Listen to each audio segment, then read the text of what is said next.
Hey everyone, Austin here with Carlson Cards, and welcome to episode 10 of the Carlson Cards Podcast, where we interview longtime collectors to learn more about their collecting strategies and ways they've gone about navigating the hobby, to hopefully learn something at the end of the day. Honestly, that's why I make these. Today's episode, I learned a ton. I just finished chatting with my buddy Dan. I met Dan through Instagram. He's an awesome guy who's really tied in his collecting to his entire family. The stories he shares here are really awesome to hear and just makes me super refreshed on the hobby, honestly, seeing the way it brings Dan and his family enjoyment. I hope you enjoy this episode because it is a great one. Welcome everyone to episode 10 of the Carlson Cards Podcast. Very, very excited for today's episode. I've been talking with today's guest, Dan, for a very long time. I love his page. Dan has a page on Instagram, let's put it this way. If you're stressed about cards, if you're stressed about hobby drama, go to Dan's page, watch some of the videos with him and his kids. You know, he collects a lot with his kids, his father, and just really ties in family, which is just so refreshing and awesome. So I felt like, let's get Dan on here. Let's ask about sending autographs out to, former players, getting them sent back for the kids, collecting with the kids, that sort of thing. So first off, Dan, how are you doing? And thanks for joining. Awesome. Thank you so much for having me, Austin. This is really cool. I really appreciate you giving us a chance to chat. And I really, really like your show because it focuses on the collector, right? And all the different people that you've had on have like a different voice and something that we can learn from. And I know I'm batting after Drake, so I got the big man hitting in front of me. So, I'll have some pictures to look at. But yeah, all of those guys you've had are really cool people. And I just thank you for asking me to chat today. Yeah, I appreciate it. It's big time. So Dan, I was going to ask, and I know some of, I think, your origin story or what kind of got you into cards just off of following you for a while. But I'd love if you could just touch on, for anyone listening, like what essentially got you into cards. Was it as a kid and you came back to it? Like what kind of thing got you back into cards, and what's that journey been like? Okay, so most kids, right? It was the 1986 Top set that my dad got me, my first, full complete set for Christmas. And then I collected through, 8th grade. So 93, 94. And then, I put cards away, but it was a great experience as a kid because we had a local card shop near us. And, we'd check the time, we'd play before the shop was open. Then we'd hustle over there and we would work, right? We would be, do the sorting of the cards, and we get paid in packs and that kind of stuff. But that ran its course. And then when the pandemic hit, and roughly about that time, my son turned 10, and he asked me, he's like, Dad, what did you like when you were 10, right? And I'm like, this is easy. Right? It's sports, it's collecting, it's video games and wrestling, right? And he's like, oh. And then he's like, tell me a little bit more about the cards. And, and they came across my stuff downstairs, and my dad got him a box of Topps Chrome for that 10th birthday. And we've kind of taken off ever since. And my daughters got into it as well. And our littlest is, he's a huge Jose Ramirez fan, and I'm sure we'll talk about him at some point today.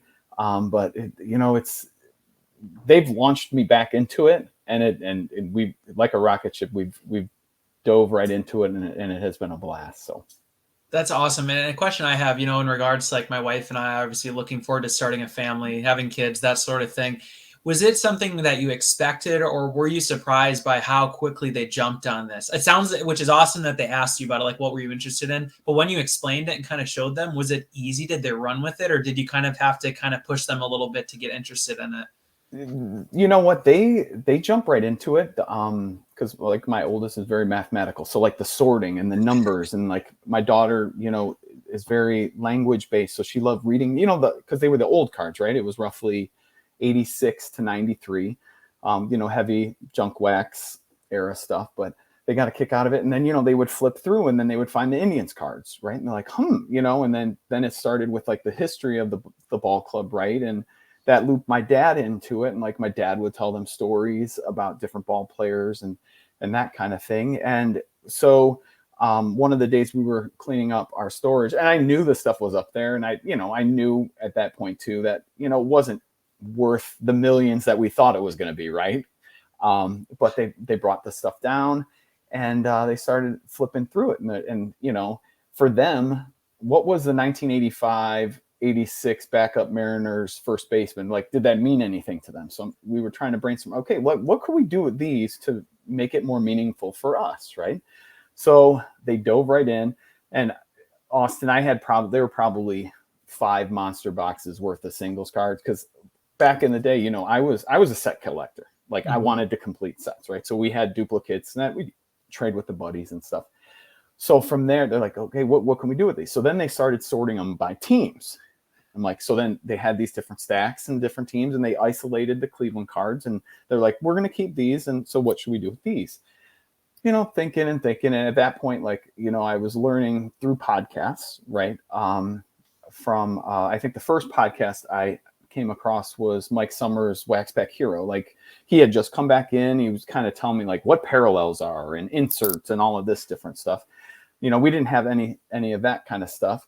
But he was a great knowledge base for us, which then led to Brett's podcast, which then introduced me to you, and then also Rob, the cousins, the different Back to the Future guys, and John Newman, Kyle from the Wax Museum, which then, a sprinkle down effect. And we could talk a little bit more about that later, but we were learning through those different podcasts. So then they're like, hey, there are Facebook groups.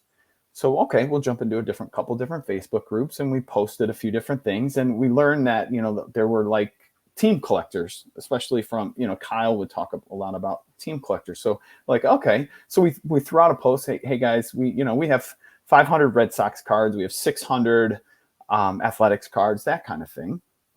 And then guys would jump in like, hey, I'll send you 500 Indians cards.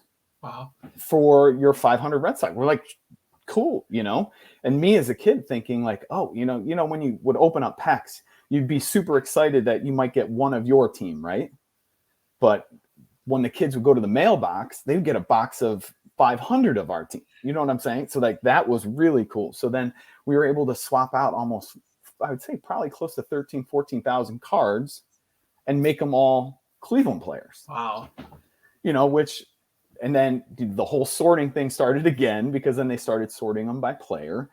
And, and a lot of times some of the guys that we connected with would have newer cards, but then other guys would have older cards. So then we even were getting cards late 60s all the way to present. So then they're like, whoa, this is kind of a cool little history from the organization. And, and we were able to swap out something that wasn't meaningful. And it was from my childhood, but it didn't mean a ton to me, but then it passed it on to make something meaningful for them. So I hope that makes sense. Yeah, no, that does. I was going to ask, I guess I'll put it this way too. I didn't know that existed, the trading like all these quantity for different teams, but makes total sense for kids. Like, that's just really, really cool. Or even just like yourself, like people who, like you said, you collect the teams, and like you said, you open the pack, you get the one, for me, like a Green Bay Packers card, I imagine, or like, our son one day, or a daughter who gets into this. That's just really cool, and a nice economic way to do it, right? You're just paying for postage, I'd imagine, in this situation, right? Yeah, because I think when we did the math, it ended up being, costing us maybe 2 cents a card. Mm-hmm. Because of postage. And they, some of the guy, there was one really, really generous guy, Alan. He sent us one of the big mailboxes, and it was probably had 1,500 cards in it. Wow. And people want to help out kids, so which was really, really nice, and we're really thankful. And you find the right group and the right sets of people, and then you stay in contact and say the people say, hey, you get more Red Sox, let us know. You send us the Red Sox cards, we'll send you the Guardians Indians cards, and we'll go from there. I'm like, okay, and we did that for, I think we maybe had 2 teams left, but the majority of the teams we were able to find trade partners with. So it was fun. That's so cool. Is there any, I was going to ask this, is there any that stand out to you? Like, any times you sent cards off and you got some back, and maybe for one of your kids, was there any like, oh my gosh, Dad, look what's in here? Like, is there any stories that stand out from those trades? I think they were most excited when they would get cards of like current players or that they knew. So our oldest is 11, our middle daughter is 8, and our youngest is 4. So like, they were able to tell like, oh, this is going to be a new box, and like flipping it, there's Jose and there's Jimenez and then Josh Naylor. I'm like, they're like, oh, this almost as if it's like, like a case breaking, like this is a hot box, this is, this is a good one, right? This is the one that we like. So, and like we would, and one of the other groups that we had joined, and which then we did later down the line were the autographs. So like guys would throw in cards of guys who had autographs. So like they would have like the Bowman cards when the guys were in the minors. So like the kids got, a Miles Straw autograph, and they thought that was like, the coolest thing, because it was a guy down in Texas. And when Miles played in Austin for Houston, when he was coming up through the minors, their minor league team was, in Texas, and the guy went to the minor league games, would, get the autographs, and the kids thought that was like the, the coolest thing. And that kind of launched one of our first big project. So it actually really great segue. I was going to ask you about that project. So I think the way, I'll share something on screen here, but I think the way that I first got turned on to your page or saw it, it was somebody had shared something, just a really, I wish I remembered exactly what player it was, but essentially the story, if I remember it right, was you all had started sending autographs out to people, former players, and you got one back. And again, I wish I remember which one it was. I just remember that one vividly, that it was like, wow, that's so cool, and how excited the kids were and how nice the note was you got back from the player. So I was wondering, I have a couple visuals of just different, looks like maybe letters your kids sent out to players to get signed. Yeah, so like I have that one. See, Annie has it in her frame. So when we were doing that, we first looked up like, who are the former major league players who are still alive, who might be the oldest, just as a history lesson. And Frank Funk came up. And I'm like, oh, we didn't have a card, but, I think I went on to Sport Lots, and how you can find cards on Sport Lots, and we found one. And we, joining these Facebook groups, you get hints on, try this website, try this one, you can get addresses, that kind of thing. And, we were focusing on the ones, because you could pay, different amounts for different players' autographs. And we wanted the first round, let's just focus on, the guys who you send to, they'll send them back. There's no fee. And this Frank Funk was one of our first ones that came back. He played for the Indians in 1960, right? I don't know, with the glare, if you could see it. And it was the sweetest thing. And Annie was to the moon with it, because then in the package, he sent this picture from him in the 60s, right? Wow. And, puts a little note to her. And she's like, how cool is that for a guy? He's in his 80s now, who would do something like that. He signed the card, he wrote the little note back, and at that point, the kids were hooked. Like, let's keep, keep going with this. Another one of the stories, if you don't mind, I'll save the Louis Tiant story. You go for it. Yeah. This is Dick Tominick. And when we were looking at that list of former major league players who are older in age, who still are alive, but played for the Indians, he popped up, and I'm like reading his bio, and the city that we live in was the city he grew up in. Oh, what? And his last name is very popular in our community, right? And I'm like, no way. What are the chances of this connection? So then, I'm walking the dog one morning, and I know we have a neighbor with a similar last name.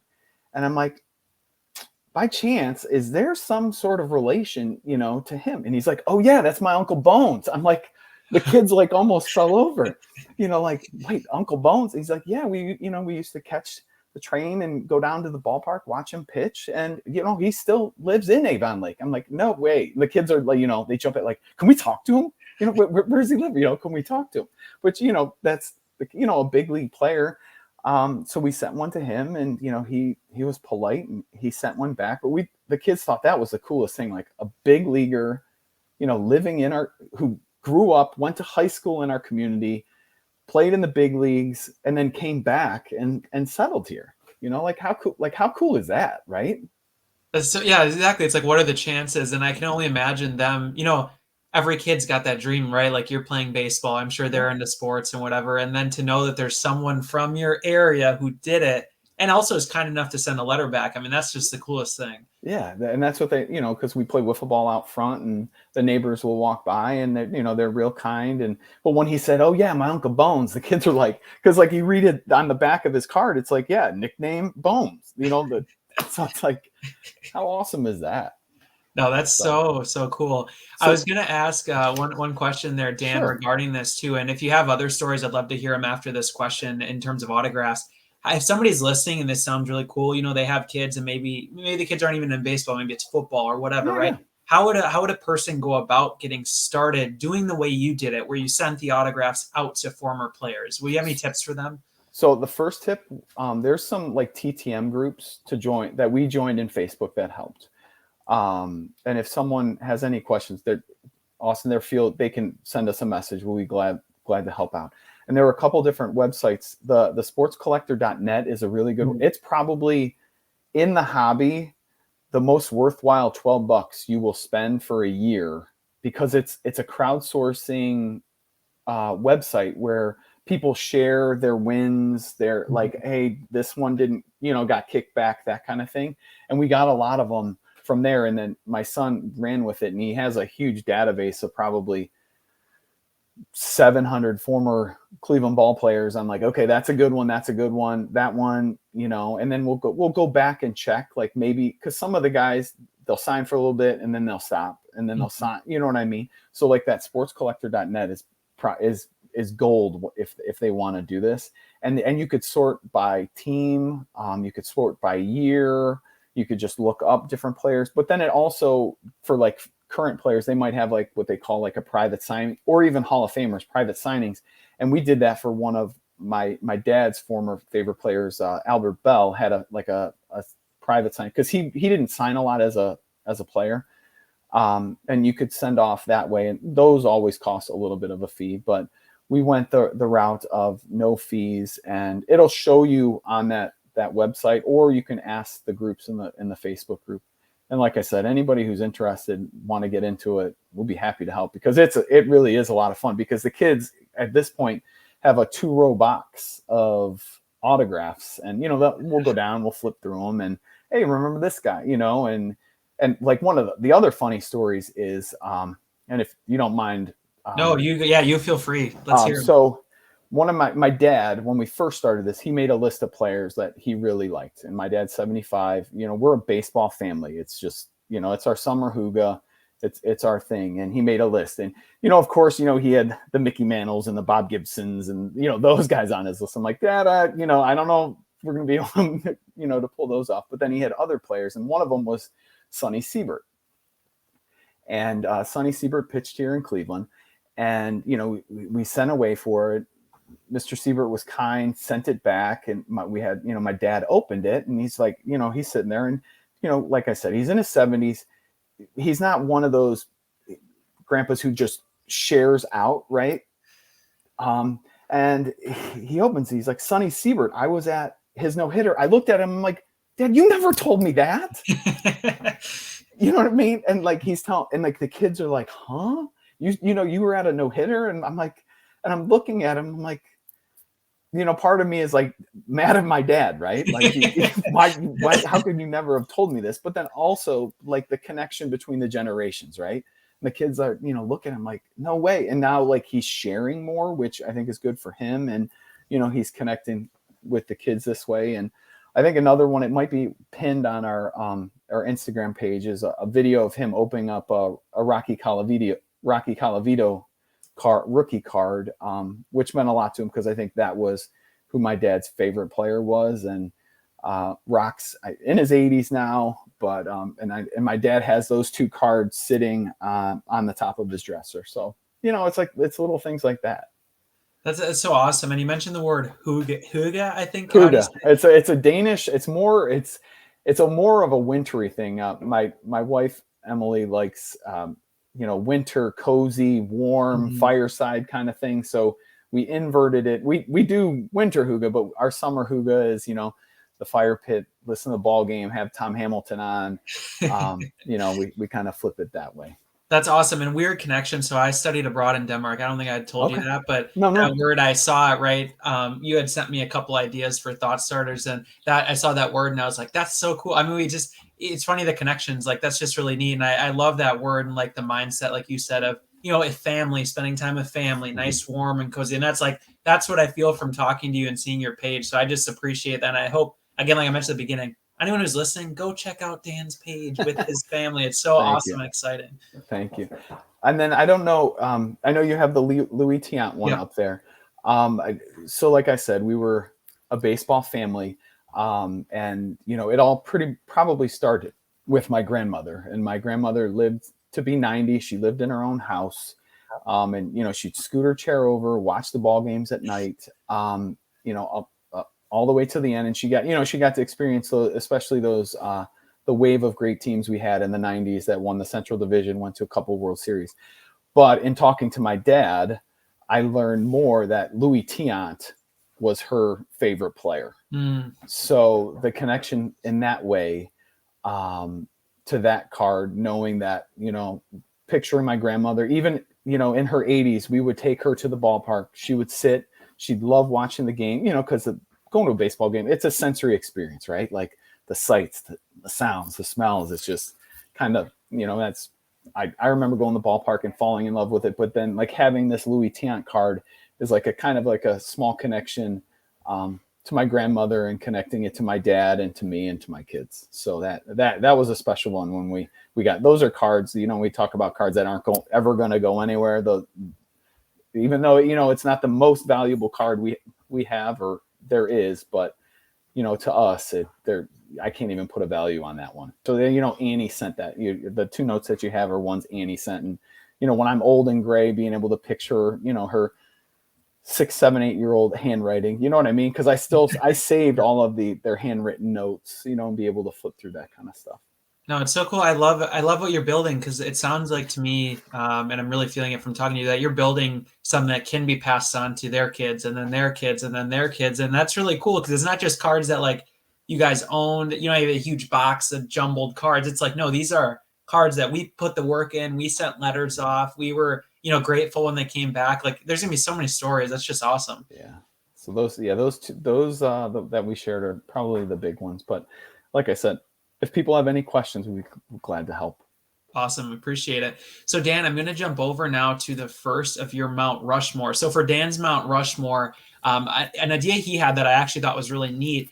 His Mount Rushmore were more of, I guess I'll put it this way, and you can correct me if I'm wrong, Dan, but it's themes and topics. So like, right, if the Mount Rushmore is 4 different cards, typically these are the 4 pillars, it sounds like, of the way you all go about collecting in the different genres and the way you kind of journeyed through this thing. So I have your first one pulled up here. Could you mind explaining what the first pillar of your Mount Rushmore as a collecting journey is? So those are you know, part of it is the autographs, right? We talked a little bit about that, but then we had, you know, 4 more monster boxes of cards left. We're like, well, you know, what do we want to do with those? And after listening to, you know, Ryan from Mind Cycle Cards and Kyle from Wax Museum and Sholey, we're like, wouldn't it be fun to put some binders together, right, of the team sets? So like, and the kids, you know, design the covers for the team sets. We're like, okay, we'll start with now, and we're just going to work our way back, because I know there are a lot of people who like to collect, you know, the full complete top set, which I totally get and understand it would be fun. But for us, you know, we're a team collector, right? And we'd be able to maybe dive in, go a little bit deeper, especially being on a budget and just kind of working our way through. And as we were getting cards from those trades we were talking about, we're like, oh man, we got a nice stack of even 1985 cards, and we got a nice stack of, you know, 2015 cards. So then we're like, okay, we started sorting them, and then we used the trading card database, and the kids made their little checklists. And now that we're you know, we're starting to put the cards in the binders, which is always fun, right? You know, 10-year-old Dan would be like, this is awesome. You know what I mean? And then, like you said, it's one of those things that could be passed on, but it's also combining, you know, the future, because it's a project that could continue to grow, but then also linking the past and the history, and, you know, with my dad and all the former teams. So like I said, the baseball it's a big family component for us, passed on through the different generations. And, you know, so much can be learned through cards, right? You know, I'm a teacher by trade, and there's so much that can be learned, whether it's talking about building those relationships and communicating with people, like, right, with the trades and how to package stuff and safety versus risk and that kind of stuff. But like this component right here with the Guardians / Indians is the first pillar of our family component for our Mount Rushmore.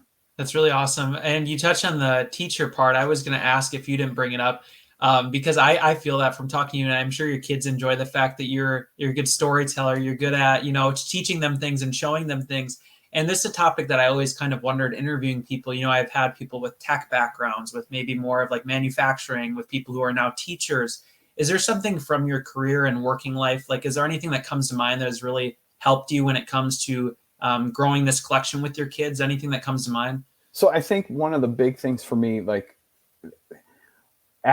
good teachers ask good questions at the right time, which then spawns more questions, right? So like Emily is a teacher as well, and we try to ask the kids different questions to see which way they want to go. But then in the same instance, like you said, I love stories. Like, I've always loved stories and getting feedback. So I teach a couple college courses for pre-service teachers, and like feedback from the pre-service teachers is like, when I would tell stories about experiences, they picked up on stuff. It was more engaging, more interesting kind of courses. So like, what's better than hearing stories about baseball cards, like how they came to us, what, the stories about the different players. And it's like, it's just this wonderful tool to use to help the kids learn about history, learn about themselves, what they like, and, different things. Because in the end, there are traits we want to pass on to our kids, right? And I think so many of the boxes are checked while being a positive contributor to the hobby. Yeah, and we let them, that Montessori kind of letting the child lead, right? And we want them to follow what their interests are, and what questions they may arise, and like, why is this one worth a little bit more, or why, what's different about this parallel, like just kind of using their questions to guide where we go. Awesome. Totally makes sense. That's really neat. So second portion of your Mount Rushmore, I'm seeing some Jose Ramirez cards, I think. Could you explain this pillar of your collection? Oh yeah, he's our guy. He is our guy. So like I said, we were a baseball family, and when my son first started watching, we had Francisco Lindor on our team, mm-hmm. who is very outgoing and boisterous and loves to play. And I could totally see why kids gravitated to him, right? But at the same time, on the left side of the infield was this quiet, reserved guy who would get dirty. Yeah, I mean, and that, I know that it's a 2019 Stadium Club, and it is my favorite picture of him. And I have 3 of them, because my hope is we get to meet him in person, and each of the kids could have one that they can take with them, because our youngest is 4. And right about that time, after last year's spring training, Cleveland sometimes has that mentality of, we have these great players, but at some point they go to another team, right? And that happened with Frankie. And, my son he was old enough to understand, like, baseball is a business, right? But then, that impending, like, oh, is Jose going to leave? But like right before the season, he signed a contract extension because he wanted to be here. And it's like, we found our favorite player. And for me is, I think the coolest thing is, like, I get to collect the kid's favorite player with them, right? in this time frame when he is in his prime. And there might be people who disagree, but I think if he stays healthy, he could be the greatest Cleveland player to ever put on a uniform. And then for me to look back on it as, I got to do that with the kids. Does that make sense? 100%. Like, yeah, I'm thinking Giannis when you're saying a lot of this. I'm thinking of Giannis for me, right? It's really cool, the parallels. Yeah, and speaking with the basketball player about parallel, like when LeBron was here, right? Like, mm-hmm. we would watch some of the games, but then looking back on it, like, did we really take advantage of one of the greatest basketball players here who played here every night. Now, like for this now, we're going to enjoy this one as much as we can. And the one in the middle is a gripping autograph, the relic card from Tier 1. And the kids love this one because it's from his batting glove. So it's like, he slid, this is a piece of, his batting glove, which the kids thought was one of the coolest things. And like, and the way he is and the energy level that he brings to the team and the organization. And yeah, he's just like, I had favorite players growing up, right? It was first I collected Sandy Alomar and then through Manny Ramirez and different guys through the ages. Like when he said, I want to stay here, I want to be here, I'm like, we are all in on this guy. And and we've collected him ever since. And that's like getting back to when we make the trades, the kids would like completely freak out. And we have probably a 2-row box of just Jose cards. And they love flipping through, but this picture that Stadium Club snapped is probably by far our favorite because it kind of just showed like his helmet's flying off. Like that's what the kids always love about his helmet's flying off. He's dirty. He's a mess. He's got that the face. Like I'm ready to go. So yeah, Jose is our guy. And if you don't mind, I'll plug it. That if anybody has any Jose that they are willing to trade or part with, please let us know. He is our family favorite by far. Oh, you got to plug it. That was going to be my question actually, was where do you acquire specifically the Jose cards? Do you guys go to card shows at all, or is it typically on eBay looking for our neighborhood? We have one once a month, but it's a smaller one, and there aren't a lot of Jose cards because a lot of the local people keep them, right? They don't want to part with them. So we've had good luck on ComC. I found a few on ComC, on eBay. We'll make some trades, via Instagram. But like most guys, right? I have my specific Jose save searches on eBay, and like, nope, because I saw what Brett posted that the other day about the smash bin one. I'm like, oh yeah, there's been times where like that one is not escaping us, right? Because it's just, he's our favorite player, and and looking back on it, being able to watch him every night with my kids, it feels good to do that. So the third pillar of your Mount Rushmore, I'm seeing 4 different superstars for women's sports. So could you explain the pillar here for your collection? So last summer, I think we wanted to kind of do a family project we were trying to really discover, beside, we have our Indians, Guardians component, we have our Jose component. And then I wanted to figure out a way to really bring our daughter Annie and get her involved in things. Right. And, I'm like, okay, like, what is she interested in? She likes soccer. She likes basketball.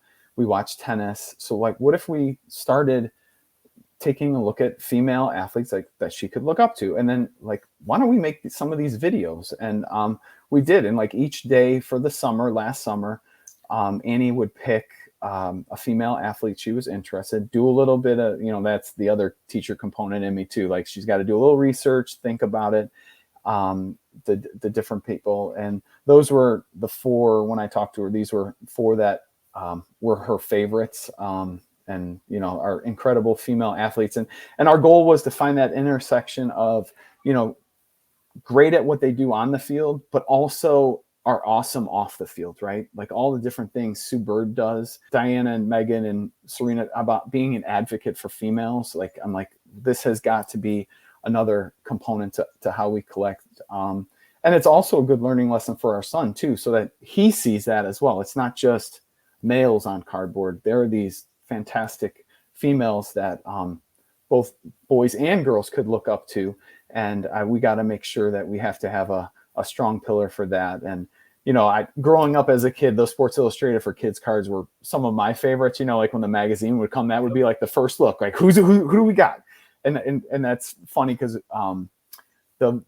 Victor Wembanyama was in maybe 3 months ago, and Graham was through the moon for that for the Sports Illustrated for Kids. But getting back to the females, she'll make her list, we'll move it, and she's excited about the Women's World Cup coming up in a couple weeks, and like flipping through that. And but yeah, they wanted to take the videos that we put together and dive a little deeper. And it was cool because sometimes we make a little video of different athletes, and we actually, like, in part of the segment, like the kids would ask a question, and Rachel Balkovic, who is a minor league manager, responded to the kids. And it was like, the kids were like, what? Who would have thought? And, it's little stuff like that, those little memories that we're making. But I felt like a strong female component was important to a pillar of our collection. No, that's awesome. And I got to say too, I've told my wife this many a times, even if we have a son, right? But especially if we have a daughter and she's into, let's say, soccer. Oh my gosh, I'm going to be buying Mia Hamm like crazy because Yeah. I love her too. And I would hope, obviously follow the lead of the kids, but it's funny how you always think that through, like which way could we find athletes that, like you said, you both like and can follow and enjoy and share together. And I was going to ask, so I'm seeing all four of these, I believe, and you correct me if I'm wrong, they look like they're rookie cards. Is that typically what Annie's been targeting, is a rookie card for each player? We wanted to, that was probably a little more influence on me, but Yeah. these were ones that we'll collect other years, but these are ones that I think will be, like I said, in our save vault that they can hold on to. But yeah, we have other Serena cards. Some of the group, we joined a WNBA group, and she's been building the Panini sets for awesome. the WNBA cards. So, but these were like her four, favorite ones. So what's really neat too with this is, like, I feel like she's coming in at a nice time where they're actually making a bunch of sets for women's sports. I don't know. I mean, I've like learned about Mia Hamm quite a bit, and I've owned a few different cards, some autographs and such. And it's surprising how few cards they have. And it's nice to see they have a ton of more sets out there just in general for any sport, which is great. Yeah, for sure. All right. And then the fourth pillar of the collection, I feel like this one is a drum roll because I just have, when I see these two, let's call them players, I guess you call them, in front of me, I just hear the sights, the sounds. So if you could touch on this pillar of the collection, who are we looking at here? All right. The cards are, of course, Roman Reigns and John Cena. But to take us a step back, like I said, Emily and I are both teachers. And, when we first got married, I knew we wanted to have a family. And, when I began my teaching career, like, I wanted to be the teacher that my future kids would want to have, and have a chance to excel. And, and by that point, Emily, been teaching for a few years. I'm like, oh yeah, we're ready to be parents. We teach, we do this. This is what we do. And, when our first was born, when he turned 2 or 3, there were little things that, we had noticed, and we started diving a little bit deeper into it. And, he has a sensory processing difference. And with that, textures, taste, smell, all of those things, like the way he's wired, he feels and walks the universe a little bit differently. So you want to help him with his sensory diet and give him all the different tools that he possibly could have to make sure that he feels comfortable in his own skin, right? And one of those things that we learned when he was younger was the bouncing, the crashing, the smack, like all of those, like you would think normally are typical boy things, right? And, Emily and I joke that, like, if someone was looking in our back window, like seeing me wrestling with him, they'd be like, what is he doing with his kid? But, his kid has a big smile on his face because it was helping with his sensory bucket. So, you fast forward a little bit, so our youngest is 4 now, and we've noticed some similar traits. These male Ogilvy traits are pretty strong and get passed on, right? But our youngest has this vivid imagination, and it reminds me a lot of when I was younger. I wasn't into superheroes or Star Wars, those kind of things. My imaginative play was shooting hoops in my driveway, and I'm like, oh, I'm a member of the Fab Five, right? I'm passing to Weber, or Juwan Howard, or I get to be on the running Rebs with UNLV and Larry Johnson and Stacey Augmon. I don't know. Are your listeners old enough to remember those guys? But of course, yeah. But of course, I think so. But you know what I mean? That was where my imagination was, and like we're noticing it with our youngest now. Like when we play basketball, like he's Darius Garland and I get to be Jared Allen. Yep. Right. And of course, when we play wiffle ball in the front, he's Jose, I get to be Shane Bieber. But one of like my favorite things is, we've noticed the crashing part. And when we go to the library a lot, and we were bringing, because Cena has some kids books. Okay. Right. And they're about monster trucks. So like win-win right there, monster trucks, picture books, the kids.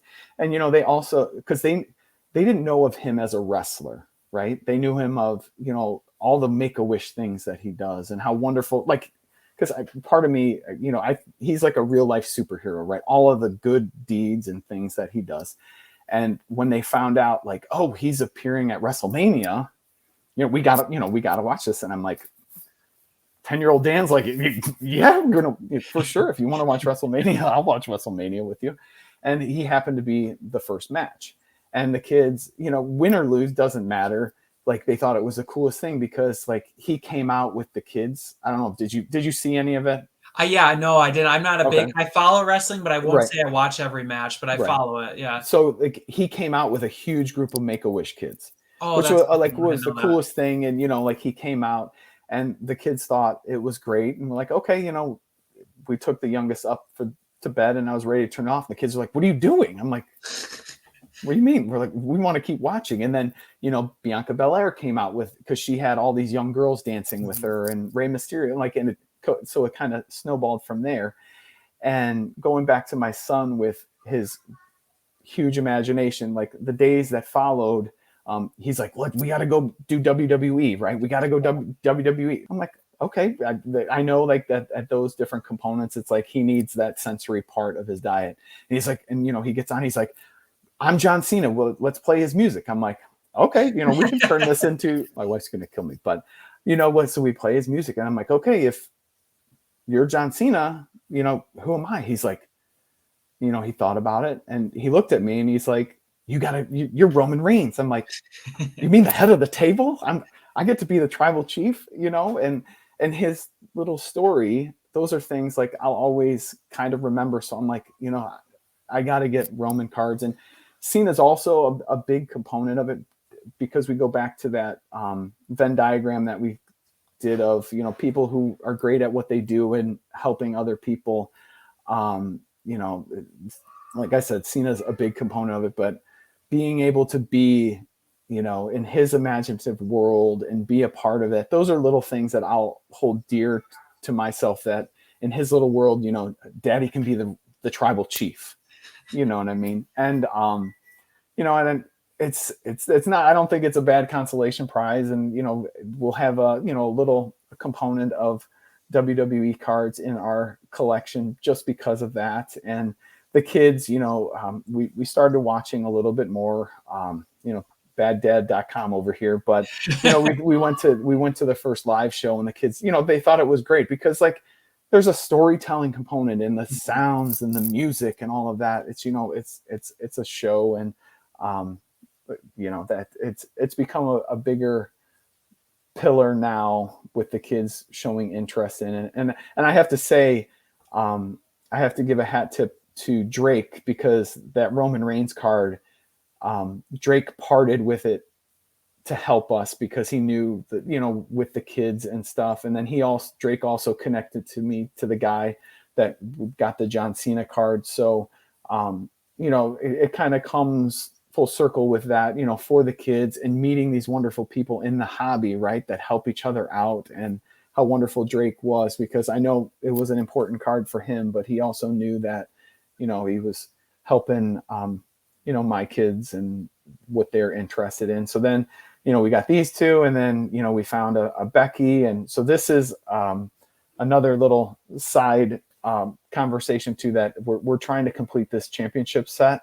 And we have a few. It's out of select. It's out of select, and it kind of takes the pictures from a lot of people are the Topps Chrome 5-Timers Club cards. Oh, if you've seen those, this is like kind of like selects version, and we're piecing this set together because it's got some great names. Undertaker's in it, Austin is in it, Rock, Cena, and it's all like those big time Hall of Famers. So if people have any of those that are out there that they're willing to trade, we would love to build this set, finish this set for the kids. So that's so awesome. All I'm going to say too is it sounds like the Ogilvy house is a fun house to be a kid running around.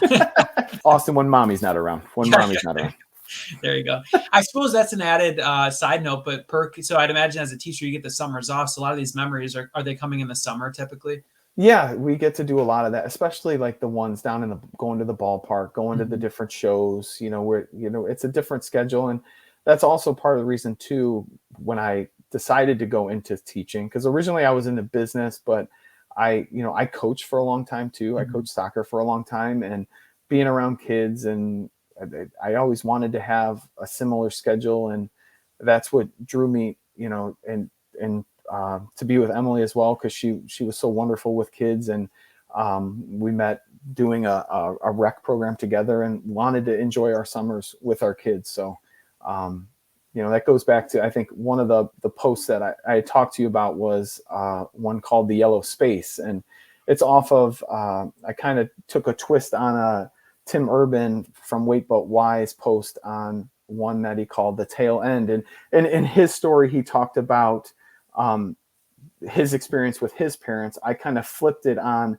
that yellow space of time when all 5 of us are in the house together, and we want to make at least the utmost take advantage of this time while we're all together. And whether it's play wrestling outside, or playing wiffle ball, or going down the ballpark, and like watching our favorite player play and hit his 200th home run last week. It's all these little things that I'm feeling like will compound interest, right? That it's just like boom, boom, boom on top of one another, that looking back, that I'm hoping that they think, hey, my old man wasn't that bad, right? No, he was great. He was awesome. No, that's perfect, Dan. I've appreciated this so much. It's super refreshing and just awesome conversation. So if we could wrap up here, I'll do 5 quick questions. And it's kind of like what I've told people is these are questions that I think of, or, maybe my wife helps, but it's questions that the first thing that comes to mind, feel free to shoot it at me. So the first question I had for you is, if you and your 3 kids, your wife and your dad got to go to a sporting event, you had free tickets, what event would it be? And it could be wrestling, could be anything. It would be a World Series game. If we could experience a World Series game all together, I think that would be the peak of it. With hopefully the Cleveland Guardians. Sorry, Guardians at home. Yeah, I've been able to experience World Series game, but not one where we clinched it and won it. So if we got to be able to do something like that, that would be awesome. Especially knowing that my dad's getting a little bit older, and being able to do it all together, that would be pretty awesome. Awesome. So then, second question: if you and the family could meet a current athlete, and one athlete, who would it be? And maybe it was someone we discussed. I'm not sure. It's interesting. The first name that comes to mind, the kids have been getting into Formula One. I think they would love to meet Lewis Hamilton. They think cool. Lewis is like the coolest guy, right? And all the different things. And I think that's another component of our summer hygge is Sunday morning, because it's so nice, because the F1 races are Sunday mornings, and we get our breakfast and we sit and watch the races. So like as a collective group, if that's saying that, hopefully during a Guardians Fest or something, we've already met Jose. If there was like someone big time, it'd probably be Lewis Hamilton, and then maybe a close second would probably be John Cena. Okay, perfect. And then same question before, retired or former player, could be deceased as well. To meet, and you said my dad would be involved? Oh yeah, whole family. The whole family. I think it'd be really cool to go back in time and meet someone like Larry Doby or Satchel Paige, because my dad and I read a book by Luke Epling about the 1948 Indians and winning the World Series, and and actually, as we're recording today, it's Larry Doby Day, when he broke the barrier for the American League. Oh, really? So cool. Like that, I think that would be something really cool. And then if it would be all right, I'd have my grandmother come sneak in too. I should have thrown her in. I'm sorry. You talked about her today too. I forgot about her. No. It's okay. But yeah, like if we could go back and meet like Larry Doby or Satchel Paige, I think that would be really, really cool. Awesome. And then, so fourth question here, is there any specific cards? You mentioned a few sets you're looking for. Is there any card that comes to mind that if someone's listening that you maybe haven't called out yet, that they could help you find? So the first big one would be wanting to finish that select championship set. We need a few more of those. And then we're looking for a few more of the Jose finest rookie auto cards. Okay. And any color or any serial number. Those would probably be two of the biggest ones that we would be interested in looking at. Okay, awesome. And then final question, what year will the first national appearance be for the family? Oh, yes. That's interesting that you bring that up. My hope was to go this year, but my plans where I was staying, because we were trying to keep it on a budget, kind of fell through. So I guess we're making the huge announcement on the Carlson Cards podcast that stealing Brett's line of, we will be the unofficial spokespeople of the 2024 National in Cleveland, Ohio. So we'll gladly take that on. That's awesome. And so close for you too. That's really nice. And good for me. It's close enough for me too, where I'll be there for sure too, drive over. So we'll have to meet up there. Yeah, for sure. For sure. Awesome. Well, Dan, it's been a true pleasure. I really appreciate it. I hope everyone enjoyed hearing about, the journey with your family, and hopefully that connects to a lot of you listening with kids or, prospective future parents, maybe to or grandchildren. So Dan, where can people find you if they want to get a hold of you and have any questions? So the best spot would be the Instagram at Lakeside Collects. We're on Twitter, Lakeside Cards, and then we also have our own Facebook family page for Lakeside Collectibles, where that's where we have met people with the trading and that kind of thing. So anytime anybody wants to send a message, if they had any questions on any of the different projects that we worked on, we'll gladly help. But we're also looking at it too, that, we're constantly learning and trying to, better our collection as well. So the goal is to meet cool people like you and all the other guys that we mentioned, from the different people we've had on with your show too. So if you want to reach out and say hi, and that goes back to what we had talked about when we were first learning, that we would, a podcast would come on, we would shoot messages to people and build relationships. And that's, how ours started. Was I probably listened to the podcast when you were on with Brett, shoot a question, and then, a nice correspondence goes back and forth. So we'd gladly be able to interested and want to help out any way we can, or just say hi. That'd be cool too. Awesome. Again, thanks so much, Dan. It's great having you on. No problem. Thanks again for having us.